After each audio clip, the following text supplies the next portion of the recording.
Ya, yuk. But Bentar. Got it. Assalamualaikum warahmatullahi wabarakatuh. Perkenalkan, kami dari kelompok 2 yang beranggotakan Fatma Dwi Fajrianti NIM 005, Catherine Olivia NIM 028, Maulana Putra NIM 063. Di sini kelompok kami akan membahas mengenai materi endapan porfiri. Next. Yang pertama itu ada pendahuluan. Endapan porfiri adalah endapan hidrotermal paling penting yang berkaitan dengan magma yang terbentuk melalui proses rumit yang memiliki banyak ciri komposisi, umur, setting tektonik, pola struktur, host rock. Dominan antar endapan porfiri yang berbeda. Ini menurut Siliton tahun 1973 dalam Halter DKK 2005. Menurut Pirajno tahun 1992, endapan porfiri secara umum dicirikan oleh 3 ciri utama, yaitu yang pertama, adanya vein dan veinlet yang membentuk stockwork, di mana di dalamnya terdapat disseminated sulfide, FeCuMO, Pb, Zn, serta natif Au, dan mineral W, Bi, dan Sn. Yang kedua, mineralisasi berhubungan secara spesial dan genetik dengan tubuh-tubuh intrusi di mana setidaknya salah satunya memiliki tekstur porfiriti. Yang ketiga, volume batuan yang besar terpengaruhi oleh alterasi hidrotermal dan mineralisasi. Geologi umum pembentukan porfiri.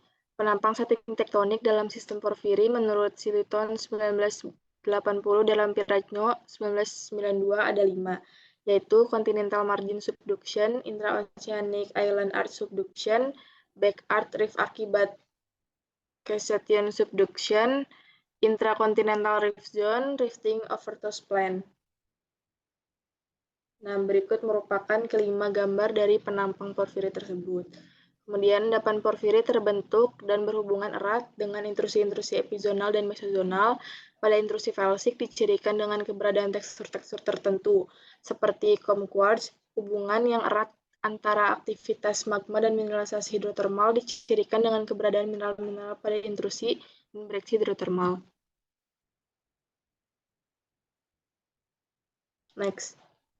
Selanjutnya ini ada mekanisme pembentukan dari porfiri CuAuMu.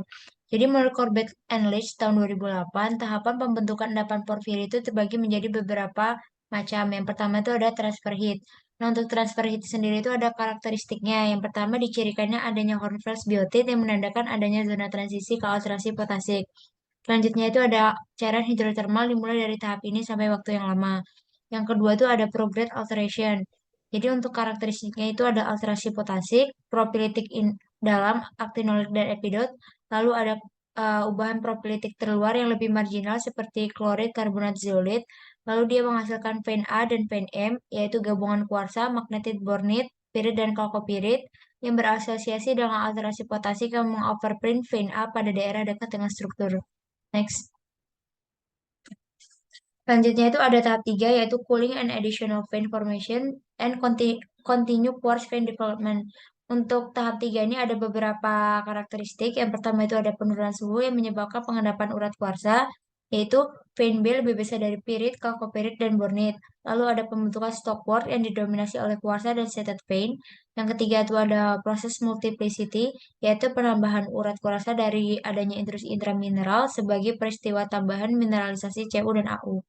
Lalu ada tahap 4 yaitu ada early magmatic advanced argillic alteration. Jadi untuk tahap keempat itu dia ada buried shoulders dan alterasi ke membentuk lithocap seperti advanced argillic. Selanjutnya itu ada retrograde alteration. Nah untuk tahap kelima itu dia ada beberapa karakteristik. Yang pertama itu ada alterasi filik dan argillic, lalu naiknya endapan biji AU, serta alterasi advanced argillic. Next. Nah, ini ada tahap terakhir yaitu berupa exsolution logam dari tingkat stok yang dalam. Itu ada karakteristiknya juga yaitu ada alterasi retrograde berlanjut, lalu ada mineralisasi VND, post mineral filik, argilik dan ethane argilik suhu rendah. Lalu pada gambar di bawah ini merupakan stage porfiri atau tahapan porfiri yang dari muda sampai yang akhir. Next. Selanjutnya ini adalah geologi daerah penghasil porfiri CuMO di daerah Chile Utara. Jadi pada daerah Cuku Cukuy-Kamata berada di Prekordilera di Chile Utara yang sejajar dengan dan berada di sebelah barat gunung berapi yang membentuk busur kontinental modern Cordillera Andes. Hal ini terkait dengan intrusi porfiritik Eosen sampai awal Oligosen yang terjadi di dalam sistem patahan Domeyko yang berumur Kenozoikum tengah hingga akhir. Nah, untuk setting geologinya itu mirip dengan beberapa endapan tembaga porfiri Eosen dan Oligosen di Sabuk yang membentang dari setidaknya Potrerillos ke Quebrada Blanca. Tetapi daerah ini adalah yang paling dekat terkait dalam ruang dan waktu dengan sistem patahan ini. Jadi untuk gambar di sebelah itu merupakan unit geologi utama dan lokasi tambang. Next.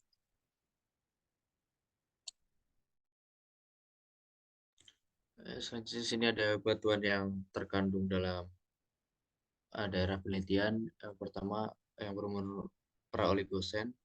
Eh, di sini batuannya merupakan sabuk batuan Meteorsemin Paleozoikum dan metaplutonik yang berarah utara hingga timur laut. Batuan-batuannya meliputi batuan granit gneisik, metadiorit, diorit kuarsa, granit diorit, dan temalite minor yang direkristalisasi dalam berbagai tingkatan menjadi amfibolit. Lalu kedua ada intrusi Eosen Oligocene, merupakan hasil dari patahan utama pasca mineral barat, misalkan batuan porfiritik di pit Cukui Kamata dan kompleks Fortuna yang dominan barrel di sebelah barat dan kompleks porfiri Cukui yang sangat termineralisasi di sebelah timur. Batuan ter uh, batuan dengan tekstur pada dasarnya identik dengan kompleks porfiri Cukui memanjang ke utara setidaknya 9 km melalui tambang Radomiro Topik. Lalu ada struktur yang mempengaruhi pembentukan. Ada patahan yang memisahkan dua bagian lubang Cukui Kamata merupakan patahan barat, pesisir yang terkenal dalam literatur. Lalu adanya sesar yang merupakan untayan utama dari sistem sesar barat menurut Tomlinson dan Blanco 1997. Sebagaimana bagian besar dari sistem Domeyko di utara Kalama sekarang. Lalu ada mekanisme endapan. Eh, Skema klasifikasi Cukui Kamata yang ada saat ini identifikasi zona mineral berdasarkan keberadaan mineralisasi yang mengandung tembaga sebagai hipogen atau supergen dan dikategorikan berdasarkan zona alterasi yang terkait. Dibagi menjadi dua yaitu hipogen dan supergen. Hipogen dibagi menjadi dua yaitu kumpulan dan asosiasi magmatik serta tahap hidrotermal. Yang pertama, kumpulan dan asosiasi magmatik. Kumpulan hipogen tahap magmatik adalah kumpulan yang didapatkan dalam batuan hidup di mana cairan mineralisasi tampaknya berada dalam kesetimbangan dengan batuan induk. Cairan mineralisasi ini berasal dari proses magmatik yang sedikit atau tidak dimasuki air meteorik atau air kornet dari batuan sampingnya. Lalu yang kedua ada tahap hidrotermal. Ini merupakan aktivitas mineralisasi hipogen di mana cairan mineralisasi uh, tidak dalam keadaan kesetimbangan kimia dengan batuan sampingnya. Akibatnya cairan mineralisasi ini menghasilkan halo alterasi di sepanjang urat Van dan rekahan yang dilaluinya. Fase-fase dari hidrotermal ini dibagi lagi menjadi tiga, yaitu transisi utama dan akhir. Lalu selanjutnya ada mineralisasi supergen, merupakan hasil dari leaching proses hipogen karena pelapukan hidrokemikal dari atas muka air dan partisipasi pada tingkat yang lebih rendah membentuk selimut pengayaan sekunder yang mengubah zonasi mineral hipogen vertikal menjadi zonasi mineral supergen yang berlapis secara horizontal. Lalu keterbatasan CUAU MO di Indonesia. Berdasarkan asosiasi litologi dan perkembangan tektoniknya, Sulawesi dan sekitarnya dibagi menjadi 5 bagian, yaitu busur vulkanik tersier Sulawesi Barat, yang kedua ada busur vulkanik kuarter Minahasa Sangihe, yang ketiga ada sabuk metamorfik kapur paleogen Sulawesi Tengah, yang keempat ada sabuk oviolet Sulawesi Timur dengan asosiasi batuan sedimen pelagik yang berumur kapur. Lalu yang kelima ada fragmen-fragmen mikrokontainer Paleozoikum Banda yang berasal dari benua Australia. Kontak antar daerah-daerah tektonik tersebut adalah patahan atau sesar. Lalu distribusi mineralisasi di lengan utara Sulawesi digambarkan Van Leeuwen Peters tahun 2012 yang pada lokasi penelitian secara geografis berdekatan dengan di distrik mineralisasi CWA-UMO Porfiri Tapada. Dapat kenal lagi melalui mineralisasi porfirinya yang mengandung 2-15 Mt biji primer Cu yang berkadar 0,2-0,4% dan 20 Mt Cu supergen 0,6-1% dan 0,13 gram per ton AU. Survei stream sedia menunjukkan anomali Cu lebih dari 90 ppm, MO lebih dari 4 ppm, dan AU lebih dari 0,1 ppm. Distrik ini disusun oleh batuan gunung api Bilungala yang didominasi tufa andesitik hingga litik. Nah, sekian presentasi dari kami. Berikut merupakan daftar pustaka yang kami gunakan. Kurang lebihnya mohon maaf. Wassalamualaikum warahmatullahi wabarakatuh.